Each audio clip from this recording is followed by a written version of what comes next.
सितम के सामने गर्दन नहीं झुकाऊंगा, सितम के सामने गर्दन नहीं झुकाऊंगा। हमारी आंखों में तस्वीर करबला रख दो।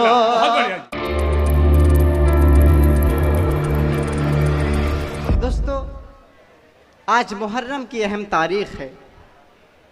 करबला से हमें ये पैगाम मिलता है कि बातिल ताकतें एक न एक दिन ख़त्म हो जाएंगी और हक़ हमेशा बाकी रहेगा। कभी गांधी जी ने भी कहा था कि अगर हुसैन रज़ी अल्लाह ताला अन्हु जैसे 72 सिपाही मुझे मिल जाएं तो मैं 1 घंटे में इस मुल्क को आज़ाद कर दूंगा। आइए सीधे सीधे 4 मिसरे आप तक पहुंचाता हूँ, पढ़ता हूँ, बतौर ख़ास मुलाज़ा करें। दिया है मुल्क को पैगाम मेरे गांधी ने, दिया है मुल्क को पैगाम मेरे गांधी ने। सुकून देश के मजलूम पल में पा जाए, सुकून देश के मजलूम पल में पा जाए। मैं 1 घंटे में आज़ाद देश कर दूंगा,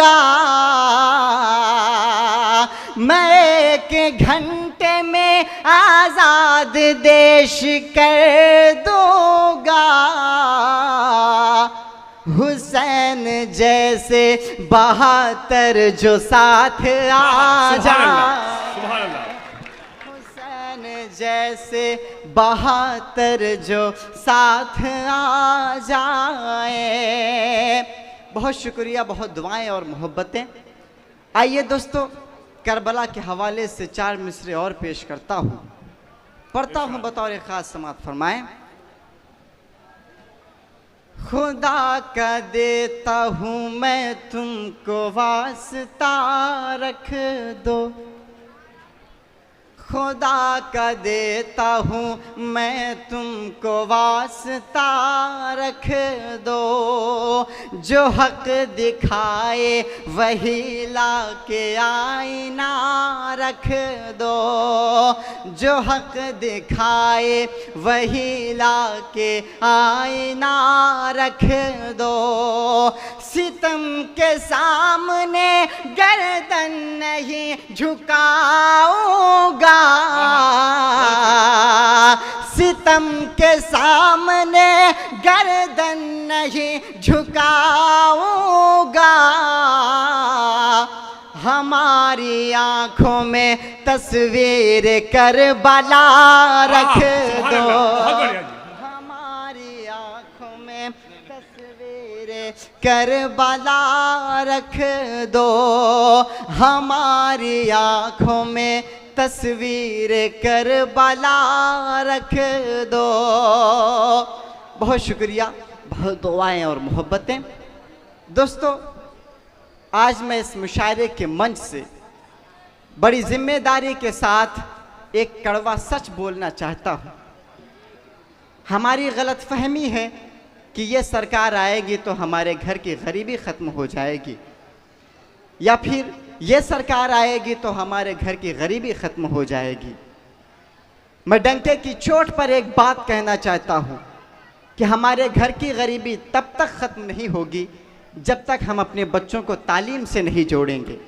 अगर आप सब मेरी बात से सहमत हैं तो एक बार ज़ोरदार तालियां बजाकर मुझे बताएं। मैं 4 मिसरे आपकी खिदमत में रखता हूं बतौर ख़ास। ज़माने में ये माना जितनी कौमें हैं ये सब होगी, ज़माने में ये माना जितनी कौमें हैं ये सब होगी। मगर जो दौर आएगा वो तस्वीरें अजब होंगी, मगर जो दौर आएगा वो तस्वीरें अजब होंगी। कलम जिस कौम के बच्चों के हाथों में नहीं होगा, कलम जिस कौम के बच्चों के हाथों में नहीं होगा, वो कौमें अपने बच्चों की तबाही का सबब होंगे, वो कौमें अपने बच्चों की तबाही का सबब होंगी। बहुत शुक्रिया, बहुत दुआएं और मोहब्बतें। दोस्तों, बड़े अफसोस की बात है कि हमारे पुरखों ने ये कभी नहीं सोचा होगा कि जिस देश की आज़ादी में हम अपनी जान निसार कर रहे हैं, हमारी आने वाली नस्लों से वतन परस्ती का सबूत मांगा जाएगा।